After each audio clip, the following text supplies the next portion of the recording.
তো আমি যেটি বলতে চাই যে একটি শিক্ষার উপরেই একটি রাষ্ট্র, একটি জাতির আত্মমর্যাদা এগুলো প্রতিষ্ঠিত হয়। একটি জাতিকে রাজনৈতিকভাবে, সাংস্কৃতিকভাবে এবং আর্থসামাজিকভাবে যদি সমৃদ্ধ করতে হয়, তাহলে অবশ্যই সে জাতির শিক্ষা ব্যবস্থা অনেক বেশি সমৃদ্ধ হতে হয়। কিন্তু আপনারা জানেন যে আমাদের জন্য দুর্ভাগ্য হলো যে ঔপনিবেশিক শাসন আমল ছিল। ঔপনিবেশিক শাসন আমলে পূর্বে যারা প্রায় 500 বৎসর যে মুসলমানরা এই উপনিবেশকে শাসন করেছেন, পরিচালনা করেছেন, নেতৃত্ব দিয়েছেন, অথচ ইংরেজদের সময় এমন একটি শিক্ষানীতি প্রণয়ন করা হলো, তারপর সেই মুসলিমরাই একটি কেরানির চাকরি নিবেন, এই কেরানির চাকরি নিতেও তাদেরকে অনেক বেশি ব্যাক পেতে হয়েছে।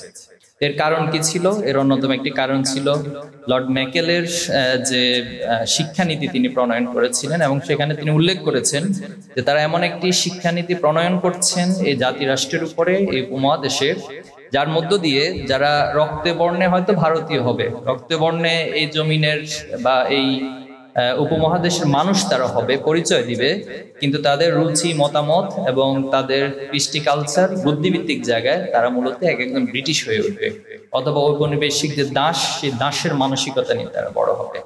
তো এখানে আমাদের সবচেয়ে বড় ক্ষতিটা হয়ে গিয়েছে। কিন্তু এই ক্ষতি হওয়ার পরেও দুর্ভাগ্য হলো, যখন আমরা ব্রিটিশদের কাছ থেকে মুক্তি পেলাম সেই 1947 সালে, এবং তারপরে পাকিস্তান রাষ্ট্র হলো, সেই পাকিস্তান রাষ্ট্র তারা বৈষম্যের যে নীতিমালার মধ্য দিয়ে রাষ্ট্র পরিচালনা করেছেন এবং রাজনৈতিক অস্থিরতার মধ্যে দিয়ে রাষ্ট্র পরিচালনা করেছেন, সেখানেও শিক্ষা ব্যবস্থার যে উন্নতি সেটা করতে তারা সক্ষম হয়নি। আপনারা জানেন মাওলানা আকরাম খাঁ থেকে শুরু করে নূর খান, ওনার যে শিক্ষা কমিশনগুলো হয়েছিল, অনেকগুলো প্রস্তাবনা এসেছিল, চমৎকার চমৎকার প্রস্তাবনা সেই কমিশনগুলো দিয়েছিল, কিন্তু দুর্ভাগ্য হলো কোন প্রস্তাবনাগুলি আসলে পাকিস্তানের সরকার সে সময় বাস্তবায়ন করতে পারেনি। এরপর আমরা 1971-এ বাংলাদেশ একটি নতুন পতাকা, নতুন মানচিত্র আমরা পেয়েছি। কিন্তু এখানে দুর্ভাগ্য হলো এই জাতিরাষ্ট্রের, জাতিসত্তার যে ইতিহাস, সেই ইতিহাসকে উপেক্ষা করে কুদরতি খোদা যে শিক্ষা কমিশন টোটালি ধর্মকে এক ধরনের কর্নার করে, ধর্মকে বাইনারি জায়গায় পৌঁছে দিয়ে ধর্মহীন এবং ধর্মনিরপেক্ষ একটি শিক্ষা প্রস্তাবনা তারা দিয়েছেন। এবং তার পরবর্তীতে অনেকগুলো শিক্ষা কমিশন হয়েছে, কিন্তু কোন শিক্ষা কমিশনই ওই অর্থে বাংলাদেশের এই জাতিসত্তার ইতিহাসকে ধারণ করে যে সুপারিশ এবং বাস্তবায়ন সেটা হতে দেখিনি। এবং 2010 সালে তৎকালীন ফ্যাসিস্ট আওয়ামী লীগ তাদের যাত্রায় শুরু করেছিল আবার সেই কুদরতি খোদার শিক্ষা কমিশনের সুপারিশগুলোকে সামনে রেখে, এবং তার প্রকৃত বাস্তবায়ন আমরা 2022 সাল থেকে দেখেছি। সেখানেও আপনারা জানেন যে এমনভাবে শিক্ষাক্রম, পাঠ্যপুস্তকে সাজানো হয়েছে, একজন মুসলিম সন্তান হয়েও তাকে শিরকিয়াতের সাথে পরিচয় করে দেওয়া হয়েছে, তাকে তার ইসলামের যে মৌলিকত্ব সেটাকে হারিয়ে তাকে এমন ইনক্লুসিভের নাম, এমন কিছু কালচারের সাথে পরিচয় করে দেওয়া হচ্ছে যেটা আসলে আমাদের এই জাতি রাষ্ট্রের সাথে যায় না, বরং সেটা পার্শ্ববর্তী রাষ্ট্রের ধার করা সংস্কৃতির সাথে যায়। তো এক্ষেত্রে আমরা দেখেছি যে শিক্ষার্থী থেকে শুরু করে অভিভাবক, তাদের ভিতর এক ধরনের পুঞ্জীবিত ক্ষোভ জন্ম নিয়েছিল, এবং এই ক্ষোভগুলোই একটা পর্যায়ে এসে 2024-এর বই প্রকাশ হয়েছে। 2024 মূলত দীর্ঘদিনের এই ক্ষোভের বহিঃপ্রকাশ, একটি ইতিহাসের ধারা আমরা বলতে পারি। তো সে জায়গায় আমাদের জন্য জুলাইয়ের আকাঙ্ক্ষা হচ্ছে কি? জুলাইয়ের আকাঙ্ক্ষা হচ্ছে এখানে একটি একক সম্মিলিত শিক্ষা ব্যবস্থা প্রণয়ন হবে, এবং যেখানে সকলের জন্য সমান সুযোগ সুবিধা থাকবে, নাগরিকদেরকে বর্ণ বৈষম্য করা হবে না, তাদেরকে ধর্মের ভিত্তিতে আলাদা করা হবে না, বরং সকলেই একটি কনক্রিট জায়গায় পৌঁছাবে। একটি আশঙ্কার কথা উল্লেখ করি আমি, সেটা হচ্ছে আমাদের দুর্ভাগ্য যে আজকে দিনে এসে যদি আমরা এই প্রশ্ন উত্থাপন করি যে আমাদের এই জাতির কি কোনো আদর্শ আছে, একক কোনো আদর্শ, কনক্রিট কোনো আদর্শ আছে, তাহলে আমার মনে হয় না কেউ এক বাক্যে এটার কোনো উত্তর দিতে পারবে। এটার অন্যতম একটা কারণ হচ্ছে আমাদের সংবিধানে রাষ্ট্রীয় যে মূলনীতির কথা বলা হয়েছে, একদিকে সমাজতন্ত্র বলা হয়েছে, আবার একদিকে গণতন্ত্র বলা হয়েছে, একদিকে ধর্মনিরপেক্ষতার কথা বলা হয়েছে, আবার অপরদিকে জাতীয়তাবাদের কথা বলা হয়েছে।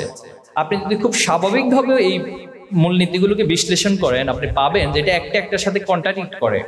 একটা রাষ্ট্রের যখন মূলনীতিগুলো নির্ধারণ হবে যেটা একটার সাথে কন্ট্রাডিক্ট করে, একটা বিরুদ্ধে অবস্থান করে, তখন সেখানে ঐক্যবদ্ধ চিন্তা, ঐক্যবদ্ধ জাতি অথবা একটি জাতীয় আদর্শ কিভাবে করে প্রচলন করা সম্ভব।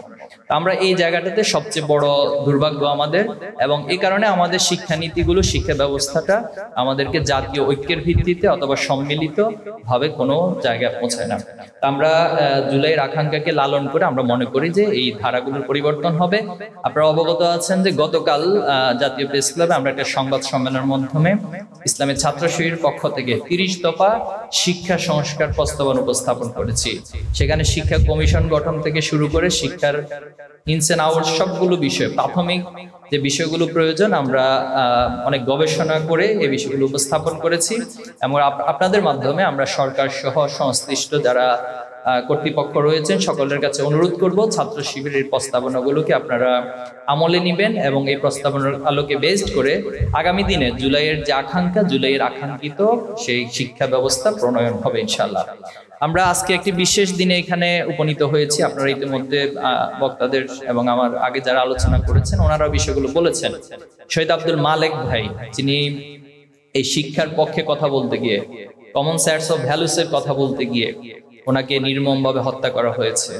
এবং এখানে আপনারা জানেন যে 1969 সালে যে এয়ার মার্শাল নূর খানের যে কমিশন, তিনি যে প্রস্তাবনা দিয়েছিলেন, তার আগে শহীদ আব্দুল মালেক সহ 10 সদস্যের একটি প্রতিনিধি দল মূলত এয়ার মার্শাল নূর খানের সাথে দেখা করে শিক্ষা ব্যবস্থার রূপরেখা এবং ওনাদের প্রস্তাবনাগুলো উপস্থাপন করেছে। এবং তারই প্রেক্ষিতে একটি কমিশন গঠন করা হয় এবং কমিশনের পক্ষ থেকে প্রস্তাবনা দেওয়া হয়।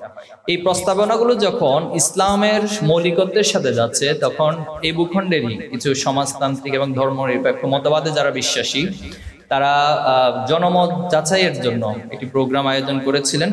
এবং সেই প্রোগ্রাম 2 আগস্ট 1969 ঢাকা বিশ্ববিদ্যালয়ের national institute of public administration, NIPA, যেটা বর্তমান ব্যবসা শিক্ষা অনুষদ বর্তমানে আছে, সেখানে হয়েছিল। সেখানে শহীদ আব্দুল মালেক ভাই খুব অল্প সময়ের মাধ্যমে ওনার যে মেধা যোগ্যতা এর মধ্য দিয়ে তিনি বক্তব্য উপস্থাপন করেছেন, এবং তার বক্তব্যের পরে সেখানে উপস্থিত অধিকাংশই সেই কমিশন এবং সেই প্রস্তাবনাগুলোর সাথে একমত পোষণ করেছে। কিন্তু এখানে দুর্ভাগ্য হচ্ছে, তারপরে এই জনমতকে আবার বুলণ্ঠিত করার জন্য অথবা জনমতকে ভিন্ন দিকে অতিবাহিত করার জন্য, ভিন্ন দিকে ডাইভার্ট করার জন্য 1969 12 আগস্ট আজকে যেখানে আমরা বসে আছি, ঠিক এখানেই টিএসসিতে একটা আলোচনা আয়োজন করা হয়।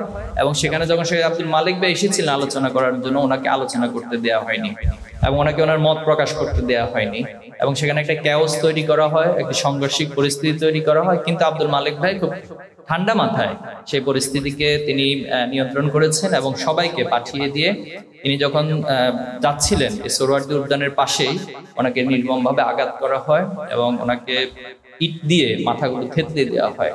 এখন আজকে যদি এসে আমরা কোশ্চেন করি কেন, এর কারণ কি ছিল, নিঃসন্দেহে মত প্রকাশের কারণে হয়েছিল। আজকে যারা আমাদের এই সমাজে আপনারা দেখবেন বিভিন্ন মতবাদ নিয়ে তারা মত প্রকাশের স্বাধীনতার নামে অনেক বেশি সোচ্চার অবস্থান ভূমিকা পালন করতে দেখা যায়, অথচ তাদের হাত ধরেই এই ক্যাম্পাসের সবুজ চত্বরগুলো রক্তে রঞ্জিত হয়েছিল।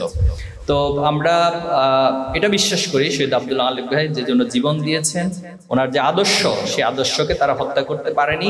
সেই আদর্শ যুগ যুগ ধরে এই সমাজ, এই রাষ্ট্র এবং এই জাতিসত্তার যারা প্রজন্ম তৈরি হবে তারা ধারণ করবে।